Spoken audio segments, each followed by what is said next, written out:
to this landscape review gathering. It's already been quite an amazing event, so I'd like to just start by acknowledging and thanking Alicia for her really powerful and very moving performance. Thank you so much. And also thanking all of the artists, many of whom are here tonight, who are involved in the exhibition. I'll talk a little bit more about that in a minute. But first of all, Carol just wants to welcome everybody, I think, on behalf of Somerset Artworks. Oh yes, I'm in charge with welcoming everybody coming today. Thank you so much for taking part in the amazing exhibition. And also to thank Sarah and Zoe for putting the exhibitions together. I think the Brewhouse one was particularly fine. We've worked with that space a long time, haven't we? Yeah. Oh no, thanks to the artists, I can't take a credit. The artists are great, yeah. But it feels a really nice moment for Somerset ReAcquainted to sort of come together and sort of review where it's at this point in time. So thank you for taking the time to come. Thank you to the Brewhouse for hosting it, who are very long-suffering partners of ours, but we always pop up, which is nice. And Somerset ReAcquainted really wouldn't exist in its kind of freedom of its model without the funding from the Arts Council. So we're very blessed that they leave us all alone to have this model. So we just do quite thank you to them. Anyway, over to Sarah, who's going to start with the day. Brilliant. Thank you very much indeed, Carol. I think you're so seated actually. So again, yes, thank you for being here. We put an invitation out to the artists who were part of the exhibition to say would they like to take part in a panel conversation to discuss some of the content of what we've been looking at that started 4 years ago with Somerset ReAcquainted, and I think most of you know that it was an artist development initiative that arose out of the COVID lockdown. It arose out of a situation where we all were making a reacquaintance with our own locality, whether we wanted to or not. But we also recognised our privilege as artists who were working in a very leafy, moderate, temperate part of the world, and for most of us, we actually occupied a sort of empty space. And we're able to walk in the countryside and things as well, and we use that privilege to say actually what's our role and purpose, and just to reflect and to make a connection with our own locality physically in terms of environment, but also in terms of the communities that we were part of, and that's a narrative that I know is shared the world over. 4 years on, Somerset ReAcquainted is still very much alive as the main artist development programme that SOAR very kindly support. And this latest phase, which is called Somerset ReAcquainted Review, was born last November, and we've been bringing together as many artists, Somerset Artworks member artists, as would like to be part of it, once a month to really reflect on and say 4 years on from that moment, that very uncertain moment across the world of COVID, where are we now and what's occurring with our practice, and have we just rushed back into things headlong? And are we back in that endless cycle of being, in research, production, showing, sharing, and funding applications and all the rest of it? Or have we managed to hold on to any of that deeper reflection that we engaged with 4 years ago? And so we've been inviting artists to take part in this sort of review, thinking about where care and repair might feature in their practice, and really thinking about what's the care and repair needs that you have for yourself as an artist? What do you need to sustain you? What care, self-care or care from others do you need? And are there repairs that maybe on reflection you want to put in place? And how does that then ripple out to how you work with your communities?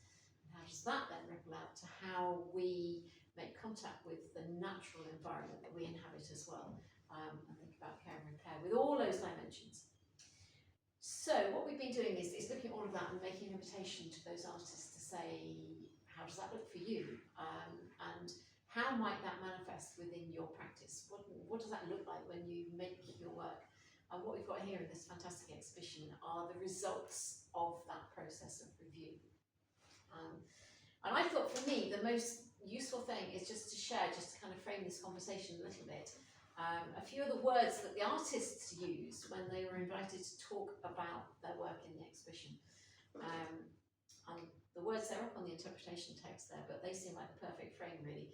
Material, environment, locality, sustainable, treading lightly, community, connected, slower, collaboration, remembering, future, unseen, uncovering, emotional, instinctive, nature, contemplation, empathy, reflection, courage, healing, relationships, union, fleeting, precariousness, revelation, fleeting custodians, attention, and rediscovery.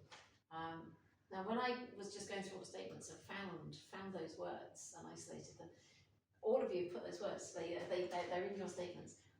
What I loved about them was that every one of those words could be pretty well applied to any of your practice. And they really, for me, they talked about the current moment of what it is to be an artist in Somerset. So I'm really delighted to welcome our panel of artists and also co-host the amazing Kelly O'Brien, who has flown in from the Hudson Valley in America to come and be here today. We've been co-hosting through a screen for the last year, so it's amazing to have Kelly with us to host. Also absolutely delighted to welcome Mathilde, who is our guest this evening with us. She comes to this from a geological perspective, but also as an artist collaborator, so really interesting. She's going to also help to contextualise some of what we're doing. And I'm now just going to welcome all of our artists in turn. So we have Carolyn here. Just a little word about Carolyn's practice. She's a photographer. She also works with moving image. She's based in South Somerset, near Yeovil. We've also got Jenny next to her as well, who's a painter. She's been working on a project called Transtemporal Project, responding to a local archaeological site as well, thinking about changes to the ground as it's being excavated. Pauline is part of a collaboration. Pauline is collaborating with Sean Martin, who's also here, and Leslie Roberts. They've got an ongoing interest in the environment as well through their practice. We have Sally with us. Sally Weatherall works with clay and printmaking. She works with materiality, one of the words. Volume, messy physicality of landscape, she describes it. We've also got Fiona with us as well. So Fiona Campbell is a sculptor who works with natural materials and found materials. She is based over in Shepton Mallet. And last but very much not least, we have Georgina as well. Georgina Towler is a painter, West Somerset. Her practice is entwined with landscape, colour and form to investigate ambiguous rural spaces and dichotomies that she might talk about. So welcome our beautiful panel of artists. Thank you. And I'm going to hand over to Kelly. Thank you. Thank you very much. And it is a thrill to be here, who I've seen two-dimensional faces on Zoom for the past year, and to see full-bodied, three-dimensional, flesh and blood people that I know and have grown to love is just really lovely. So happy to be here. So we're going to turn this over to the panelists right away, because that's who we came to hear from. And we're going to ask a couple of questions. I'm just going to ask a couple of questions, and not going to pick on any one person, but if no one speaks up, I will. But I have a feeling we'll hear from all of you. And then Mathilde's going to give us some context around landscape and deep time, and then we're going to ask 2 more questions. So and there'll be some Q&A. So that's generally the direction of travel here. So we invited the 6 of you, and the 6 of you raised your hand to have this conversation about care and repair in the context of the Somerset landscape. And so it's all sort of coming to roost in this event. And we were in preparation for this, we were talking about the particular expertise and knowing that Somerset artists have of landscape, living in this very, very special place that is precarious, that is changing, that is evolving, that is lasting for a long, long time. And you all have this felt sense of what that means. So the first question is, in the context of this landscape, what does it mean to have a contemporary art practice as a Somerset artist? And how does this fragile yet resilient landscape inform you and your practice? Jen? Pauline, I'm sorry. Pauline. I wish I was a politician now, because they have these screens either side where you can actually... The teleprompters, right. Well, I'm not from... Hello, everybody. I'm not from Somerset. I was born in Hereford, the Welsh Marshes. A very different landscape from Somerset, albeit very beautiful. But in moving to Somerset and venturing out onto the levels, I immediately felt an almost visceral sense of timelessness, that sort of quality that the levels give you. I've worked with my fellow artists at Steered Marshes, and here it was the sense of space and at times shimmering light in the sky and the water. You all know Steered Marshes? Relatively new development, I think 2014 was it opened, yes.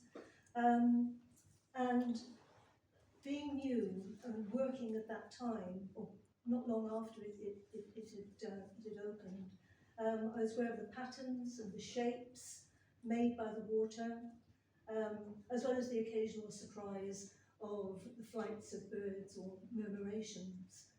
But recently, I've been working with Sean and Leslie from Avalon Marshes, and here there is a real sense of connection to the past, especially with the islands, the history of the lake villages, the ancient trackways which we have walked numerous times over the last couple of years. Its historical dependence on the water, and notwithstanding the peat extraction, because obviously at one time, found now, that was an important part of the industry on the marshes. And now its current wonderful, magical status as a national nature reserve. So for me, the response to these, to Somerset landscape has always been trying to evoke these things and the atmospheres, possibly what has been sensed by others that have been there before me. And I've also focused on the rhythms of the landscape, and I try to say these things succinctly in my work. That's it. Thank you. Yeah, that's a great way to start. Can I follow up? Yeah, Sally, A lot of what you were saying, I could get in quickly. A lot of that resonated what you said with. So my work is centred around quite a small area, and I'm not from Somerset. I was an army child, so I travelled a lot, and I think that's informed my work, that I'm now settled in one place, and I really want to feel the sense of connection with that one place. And I've used my artistic practice to sort of delve in and dig into a place and sort of feel a sense of belonging, but also then it links me. I have a history degree, so those two things together, I'm looking at what is left in a place, the signs and the traces of the past, and through uncovering those traces, I feel a deeper connection with that place. And I'm very interested in this sort of concept. It's something that Tim Ingold wrote, that the verb to write comes from an ancient Saxon word, ritan, which is actually to scratch or score, so that anywhere, he writes this isn't my words, but so anywhere on the earth where there are marks, that's writing. So it's the sense of the earth and the landscape as a story that you're sort of delving into with your practice and your material practice to sort of uncover those stories and make them visible. So really quite ordinary. The landscape I live in, which is part of the AONB, it's just a lovely farming landscape. Nothing important happened there, but there's all these thousands of years of people living in that place, and those are the traits that I'm interested in, rather than the sort of immense, huge historical events. It's those tiny sort of almost domestic, marginal stories that I think we can uncover through artistic practice. So one more comment, then we move on to the second question and open it up to some of the other artists we haven't heard from. Well, I sort of moved from the metropolis, which was probably mostly Exeter and London and other places, about 12 years ago to South Somerset, and that was quite a big change because suddenly, and I'm a non-driver, so I'm not able to sort of get places fast, so I had to really do a lot of walking quite near to where I live in order to sort of get the usual amount of exercise and so on, becoming familiar with fields that, you know, on the surface of it look sometimes a little bit tedious, you know, arable, a lot of arable land, maybe not so many amazing features like you find on the coast and places, but you know, after a while you become familiar with these and signs appear, you know, of previous life, and you realise how much previous life there was there, and quite sophisticated civilizations. And probably mention it later because it's a big part of the work I'm currently doing. After one of those lockdown walks that Sarah was mentioning, and that was a time for, you know, exploring around, it came to light that there was an archaeological dig starting about 200 metres from my house, and it's finishing. It's finishing today, after 3 years. And I sort of learned about it early, and it's as it was only up the road, I started going, you know, all the time to record this. And so, well, I might say a bit more about it later, but whilst there, I did actually hear, and it goes back to what you were saying, of local digs where slates have been found with things like drawings of birds that they think are by children from the Roman era, 2,000 years ago, and then, you know, suddenly you realise how short a time 2,000 years ago it actually was. You can always see it on the table as groups of 50, you know, 50 years, and if you're over 50 years already, you think, oh, it's only that many times. So yeah, anyway. That's interesting. Thank you. Yeah, that's fascinating. Well, so in the context of the beginning of this conversation about landscape, when you're thinking about this process for the past year or so that we've been working with these themes of care and repair, how have they manifested for you? Like, how have you worked with them? How have they shown up in the work? What is different perhaps in what you're doing or what you're thinking about, what you're paying attention to, and what you're foregrounding? See you nodding, Caroline. Would you like to say something about that?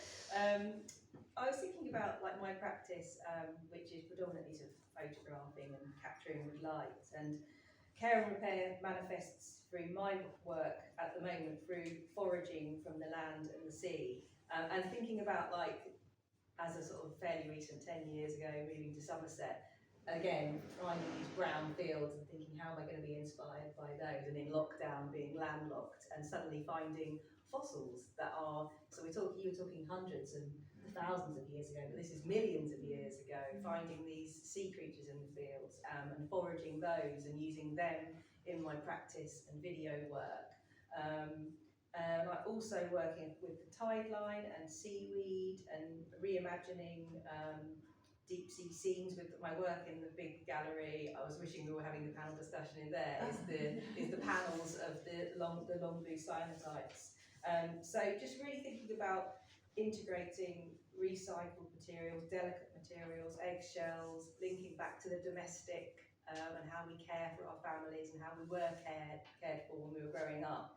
And the wallpaper kind of references that, like how we cared for our house, our home when we were growing up, or how our parents did. And then thinking back to the eggshell, kind of the nest, and sort of really bringing those kind of how we care delicately for our kind of loved ones, bringing that into the kind of wilderness that I'm sharing with my work. So trying to have that kind of balance between the two.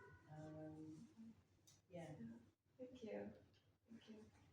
That's Fiona.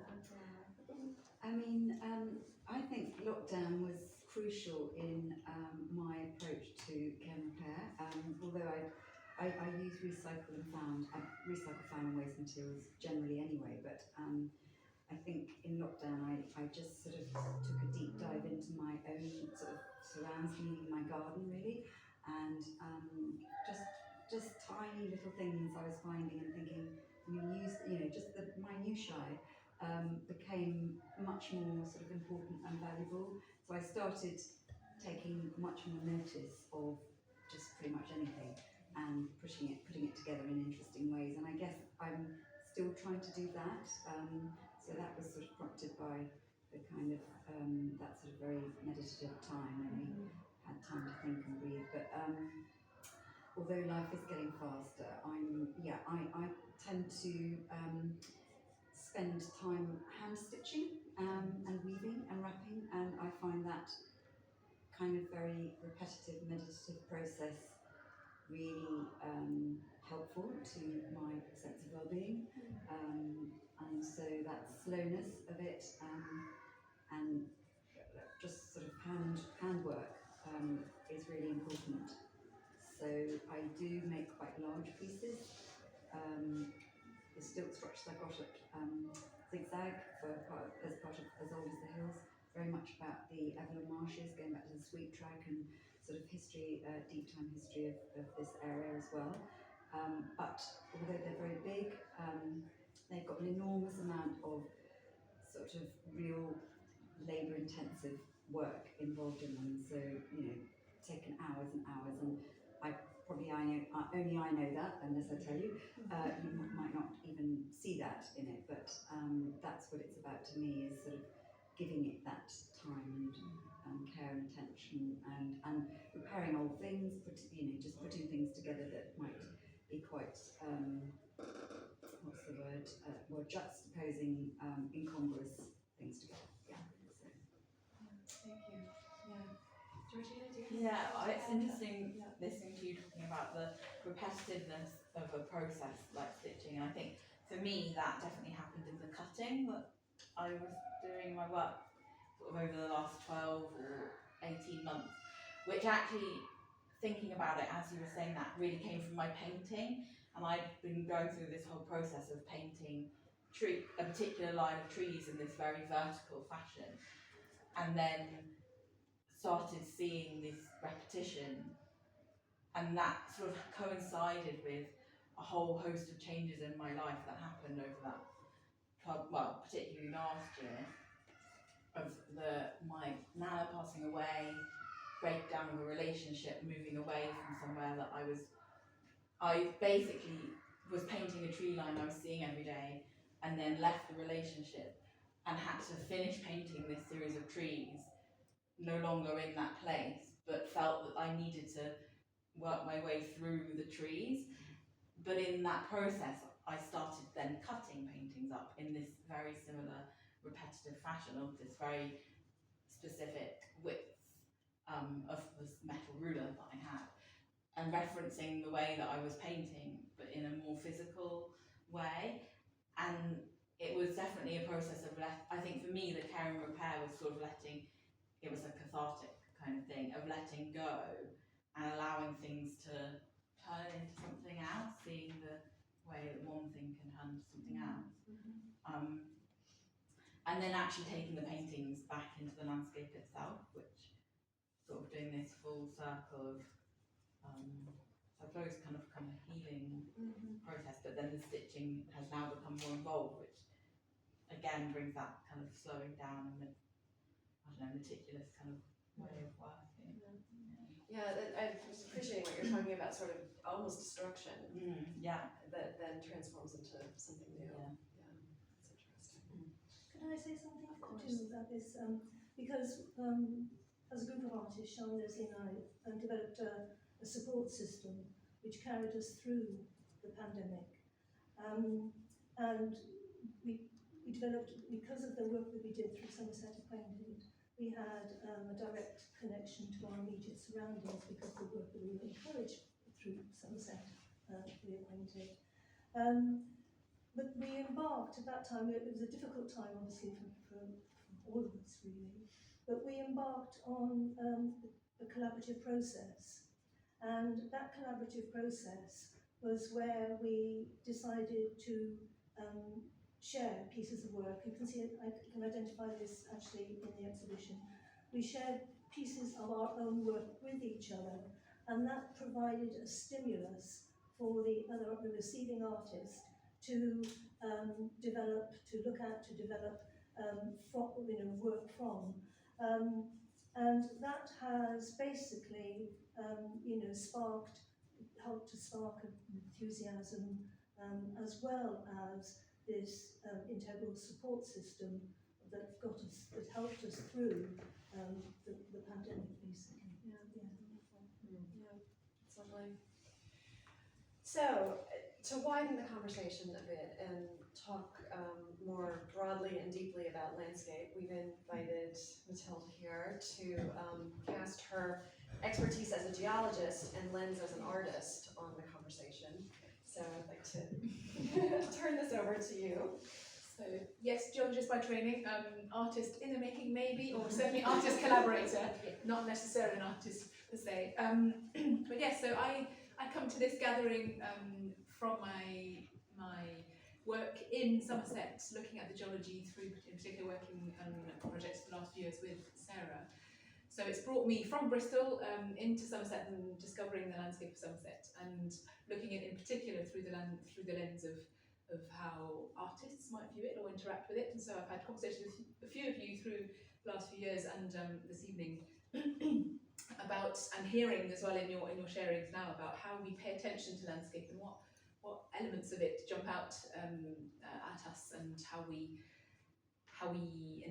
draw inspiration from the specific elements of the landscape. And for me, it's always been the rocks and the geological story of the landscape. But I don't call myself a geologist, I'm sort of more of a geology storyteller or educator, because for me it's about how we connect with the land that we're in on this deep level of understanding the deep journeys that we've been on. Not only our lives led on top of these landscapes, not only the lives of the humans that have come before, maybe the animals that are traipsing through the forests and the fields, but the deep, deep stories of the rocks under our feet, and how that relationship with those deep stories, how they flow into our experience of living on the land today. And that's particularly rich in Somerset from having discovered it in the last few years. I'm in Bristol, and the great thing about geology is, it's about the big scale, whether that's time or space.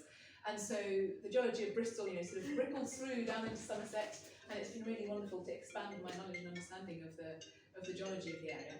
As I was catching the train down today, it was really beautiful actually, coming through, down through sort of Nails in Backwell, through the break in the Mendips and down into the Somerset levels with the fantastic clouds coming in from the sea, and then the view onto the Quantocks and the sort of Somerset coast. So I had it all in an hour-long train journey. And that story tells a story of a journey through, it's a 4.6 billion year journey through the formation of the earth. All the materials that we are made of, that the land is made of, has taken us on that 4.6 billion journey. But the rocks themselves of Somerset take us through a 400 million year journey up to the present day. And we've been through deserts, through arid delta plains, through the uplift of mountains, through tropical seas teeming with life that you found in your fields. Back to deserts for a little bit, and then we flood once more, get the Jurassic ammonites that deposit, and then we get a break in the depositions of the rocks, but then we have the whole recent story of glaciation and the alteration of the landscape through the glaciers. We have that in the Cheddar Gorge, for example, in the Mendips, and the latest layer of the story of humans then arriving into that post-glacial landscape. So that's the range of stories that we can draw from on a geological scale. And of course it tells the story of deep change through time, which is in some ways a comforting story of change and a very inspiring one.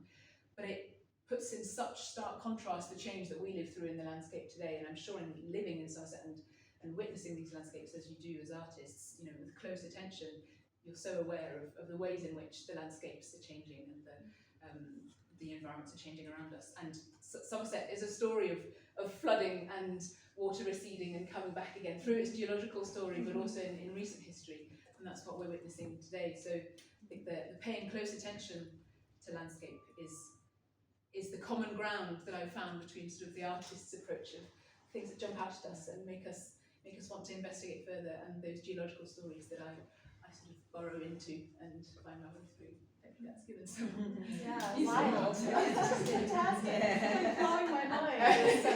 This romp through the ages. Yeah. That's fantastic. I mean, you do a whole body of work just on what she said. Fantastic. Okay, so with that mind-blowing bit of information, The thing that got us so excited about when we were talking to Matilda in the run up to this, we got very excited about the idea of us as artists having this superpower because we're so in tune with this deep time, this big context, and the changes that are happening very quickly under our noses. And we're storytellers, and we see things so clearly. That's a superpower. So what are we doing with that? What is our role in the context of having this exquisite way of seeing and being able to share this story? So yeah, that's sort of the next set of questions here is, are you aware of this? And how does it show up for you? And what do you do with that? What is your role in this? Speaking of the archaeological dig that I mentioned earlier, it's been a tremendous privilege to be allowed, and we did, myself and a couple of others, we more or less forced ourselves in. They locked the gate around the enclosure all the time, but we gradually made ourselves known to the archaeologists, and so that's how we've had access really for quite a long time, many months. I think, in a way, it felt like there was a kind of a role there for raising awareness in the community, because this went on very quietly. Hardly anyone seemed to know about it, and yet it was such a radical thing. Being done essentially ahead of a building project. So there's, from next week, the bulldozers might move in to that very site that we've all been seeing as quite sacred, churning up, rebuilding. There's nothing we can do about that, but what we can do is acknowledge that time passing, acknowledge what went before, and go on maybe to sort of what might happen next. And so, that it's been very interesting watching the transformation of that land over time in all weathers. So when you were talking about these huge things happening in geology, that's all come into it as well, because you go in sometimes and all the pits will be filled with water and the archaeologists will be trying to dredge it out again. Another time it might be all cracked and dry like a desert, and then strange things happen, like in spring lots of wildflowers that you never usually see come up, where they've raised the ground 2 feet below what it normally is. You get, plants like centaury and cudweed and St. John's wort, which we hear about, don't see very much, and all rare orchids as well. So they're all latent under that soil, all coming up. So we've, seeing all these changes, and there is a sort of feeling like we've got to do something with it, because nobody else really is. We're not doing a formal survey. We're being a bit less disciplined, and we're taking it into the realms of the imagination as well, and all that kind of thing. It almost feels like there's a call for a ritual as this transitions. Well, that's right. Yeah. It could have. I did think of performance, but I'm not a performance artist. Well, we do have one. Yeah. Quickly, before midnight. So, how else? Yeah. Well, I've been lucky enough to have the micro commission this year, so I've worked alongside some other artists. But that's meant working with community groups much more than I normally do, and that's just been really fascinating. And I just thought a couple of things that really I was thinking of before now that at the time I found really moving and unexpected as well. One of them was a walk. So I sort of put together a group of people that are interested in this project, and I said, let's go for a walk. But I didn't really know how this walk would sort of happen and what would happen on it, and these weren't artists. So I said, let's meet, and I bought some clay, and I hadn't said I'd bring some clay with me. And then as we walked, I said, does anyone want to use this clay to take impressions through the landscape? And everyone was sort of, oh, but they were a bit nervous. So I said, well, just, here. And then there was a group of women all kneeling on the floor, pressing into fallen cow parsley. And then we walked a bit longer and they were pressing into an oak tree. And it felt like a ritual. It suddenly became this sort of ritual moment. And I thought, how often would you wouldn't be able to, without the clay being there, you wouldn't say, should we just kneel down and put our hands on the ground, or should we kneel and put our hands on this tree, without feeling slightly strange. But because we've got the clay there, I was trying to think of the word, and I only came up with intermediary, but I don't know if that's the right word, but that somehow as artists or as people with confidence in materials that are able to maybe give that confidence to other people to then play and to interact, and the same goes with the school projects I've been running, that you give the children. I spent the whole of last Thursday with my daughter's primary school, so 100 children through the day, with mixing oak ink and getting mud and the children just, give them permission, and then they're just all on this tree and drawing with sticks and picking up nettles, and it's just this incredible feeling that you've almost given permission for that to happen. You wish it happened sort of all the time anyway, but because of this project it has happened. So that's sort of where I feel my role, particularly with this project, has been. So storyteller, advocate, catalyst, permission giver. Did you want to add something? I think I was thinking about this earlier, and I was thinking that actually the thing that I think I maybe feel that's most important to me is about showing that there's another way in the world, and showing that you don't have to live the life that society tells you that you should, and that there is another option, there's another way of behaving, and there is another way of being out there which exists. And I think similarly, one of the things that I really love about the school groups that we have at East Quay is that children are able to come into an artist studio and they see me as a youngish person making work who labels themselves as an artist, and they're living in this rural area, and they believe that being an artist is actually something that you can be, because I think our society does not tell us that you can be an artist. And I think the only way that another generation is going to see that there's another way of being an emotional, caring, open person that is going to go on and change the world is if they see that that is actually a thing that you could possibly be. Because I don't think, unless you see that an artist is a thing you can be, how do you know that you can be it? So I think for me that is the most important. Showing that it's possible is the most important thing that you can do. Keep doing. Yeah. Very, very cool. Role model. What do you want to be when you grow up? Yeah. Instead of a teacher or an artist. Yeah.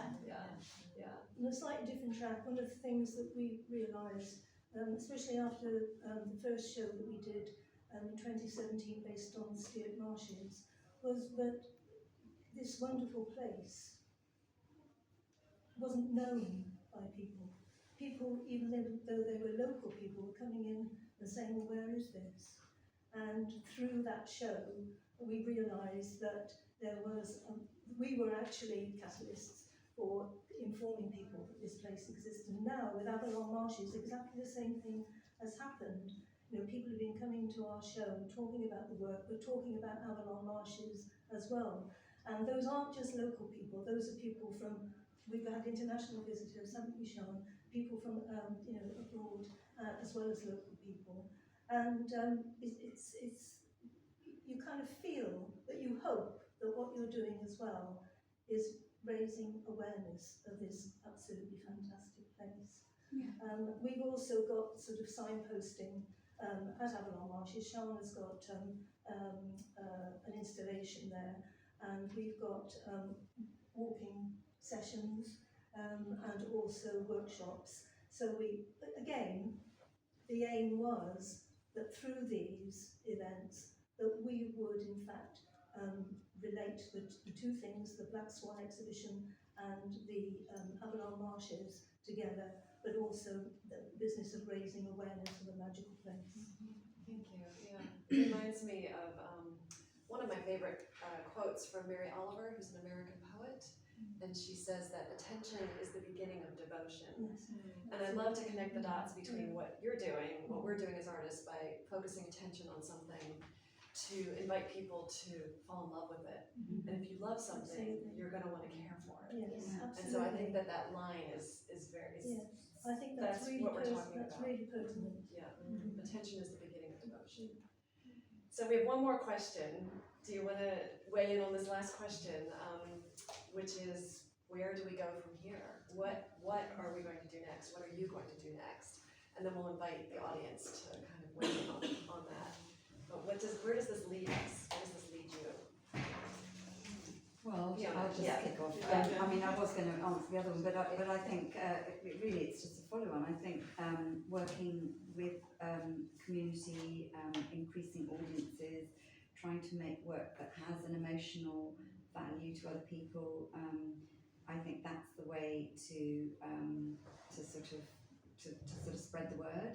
I mean, George Monbiot said that you make change come through from the margins, not from the centre. And I just think, the more us at the margins keep spreading the word, I think the more the word. There's a critical mass. Yes, critical mass. We only need, I think, is it 13 or 16% of an idea to take hold, and then that creates the tipping moment and the tipping point. Yeah, it's a pretty small number. And just keep trying to be radical and pushing boundaries with ideas. I mean, I call myself an artivist, I guess, and that's sort of a way of using things that I can't actually verbalise. I can visualise. I can put in a sort of different way, tell the story in a different way. I guess that's what an artist is. What else is happening? What's next for?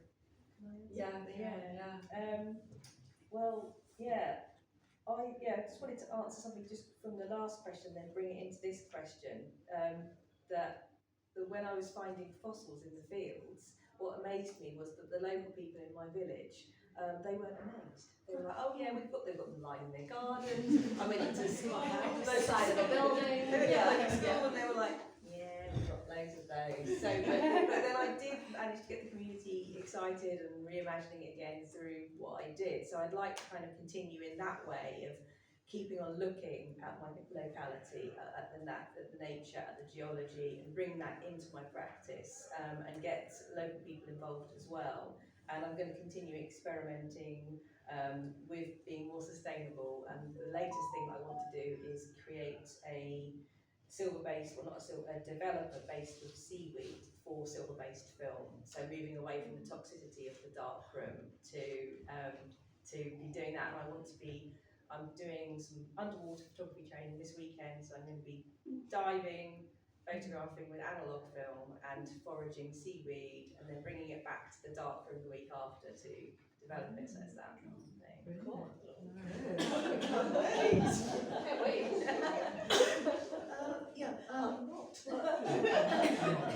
It's quite noticeable that a lot of us are using sort of fairly sustainable materials, environmentally friendly materials, and I think that's quite an important part of the caring bit as well. Interestingly, the shells that Karen was talking of, there were quite a lot of those discovered within the walls that were built, that had been excavated by Romans and others, as if they sort of prized these wonderful shells that they found and put them into the walls, and there they are. So there's things like that. I think in terms of my particular project, and there's another artist or two working on it as well, Lucy Galway has joined in the exhibition in South Somerset in Crookham. But I don't know what she plans to do, having a very busy life in London. But I'm certainly going to carry on going up to the site when the builders move in, record a bit more of that with photography, and then try to see what else might come out of it in terms of work, and also hoping to get young people involved. But it's the schools have been a little bit sort of impervious, maybe because it's not easy for them to visit it. I think it was very difficult because it's a company doing the digging, so it wasn't really open to many people to go and look at the site or volunteer or anything like that. But there may be chances for them to respond to it in time. Great, thank you. Yeah, and I encourage myself to get braver and bolder, and I think that means different things for different people. But I think that's the space that any of us could grow in, whatever that means. Brave and bold. So I'd like to invite anyone to ask questions at this point before we wrap up. Comments or questions or any kind of final reflections.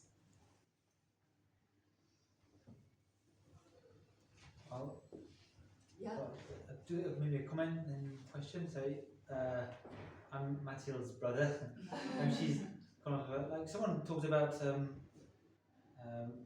someone's love for something kind of like brings all people close, concentrates people's attention. So obviously Matthew's done that with geology and everything.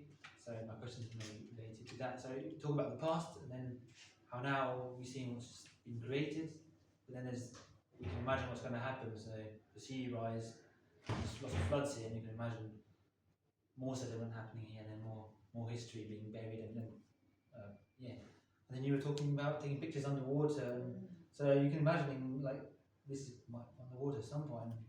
Wondering if that is that going through your minds when you're looking at this. Yeah, I mean the work I did 2 years ago was called Ancient Sea, and it was imagining how there was a shallow sea in this area, in particular where I live, and then you couldn't help but think about rising sea levels in that work, even though it wasn't explicitly about that. It suddenly you had that visual, which was quite haunting. And I don't know what my role as a visual storyteller is, but it certainly got conversations going in the installation that I had. And I don't know what the new work will say about that either. But yeah, it's in my mind. Yeah. Yeah, Sean. It's been really interesting hearing everybody talk about their love of their work and the landscape that's very precious. And I think the more you get to know something, the more you want to preserve it. In fact, there's a quote from David Attenborough, which we have on our little leaflet, that says, if you don't know about something, you can't care about it. So I think this kind of communication that we're doing generally as artists is extremely important.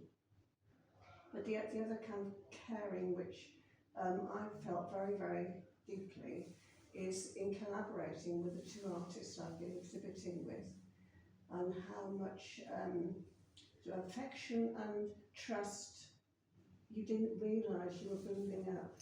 You maybe already had it, but how it was developing. And that is an enormous benefit to me as an artist and a human, to share and take risks, because you do need to trust the other artists that you're collaborating with, and they need to trust you, and they have this bond with the work of theirs that you're looking at and working with. So it's been quite a very, very rich experience for me, beyond what I normally do, thinking of myself and my own artwork in a sort of linear way. Thinking outwards has been really a new thing. Yeah. A whole lifetime of being an artist. This is a new development. Can I just say that's on my list? Yeah. Well, and that brings us back full circle to Somerset ReAcquainted, Yes. which the original remit was reacquaintance not only with the landscape but with each other, and just the gathering together and the steady cadence of the Zoom meetings every month and the other, kind of unscheduled encounters is what you're talking about, Sean. Yes, sort of yes. building relationships. Yes. It definitely has been invaluable. Yeah. Yeah, it's and it just takes time. I mean, I just moved back to my home country, but a new place, and I'm reminded I have to be patient to rebuild what I had here for 8 years. To rebuilding this new place is just going to take time. but it's time well spent. So back to Sarah and Zoe to wrap this up. Thank you. Thank you Yeah. first To to the all that. artists, And yeah.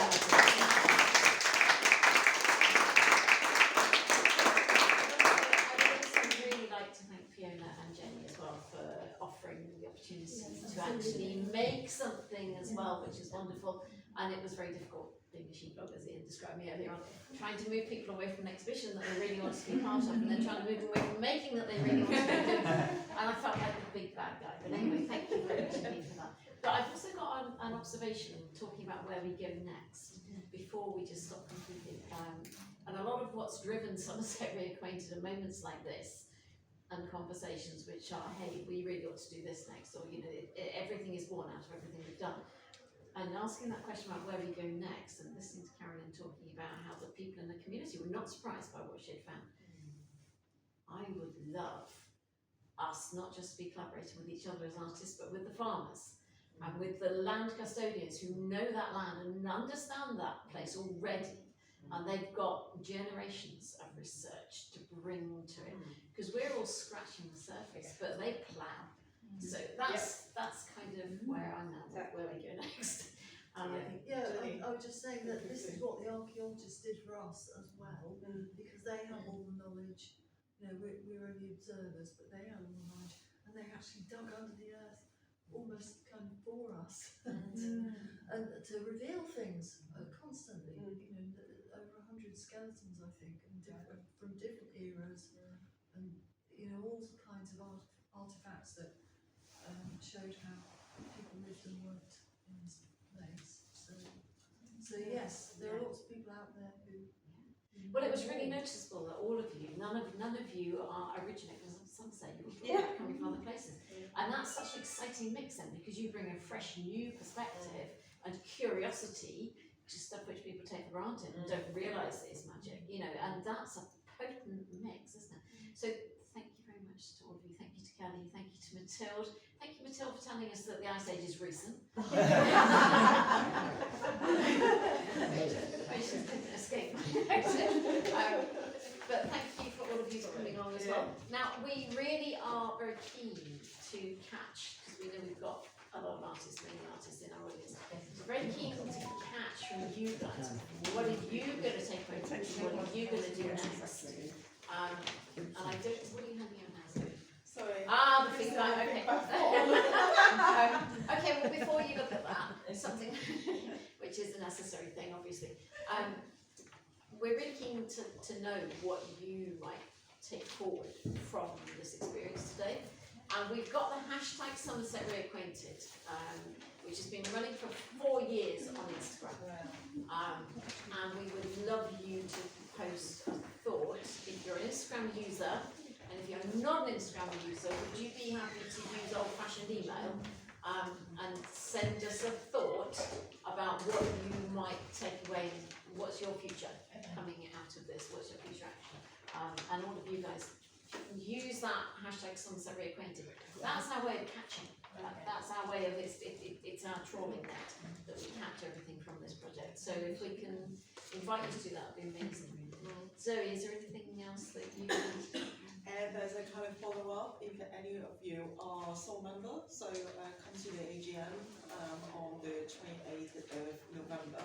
So we've got more discussions about what's next. So, and if you've got any suggestions about what we're going to take next and what action we need to take, and a lot of things like we have recorded what Fiona say, and then Fiona is one of our trustees as well. So it's a kind of like radical actions.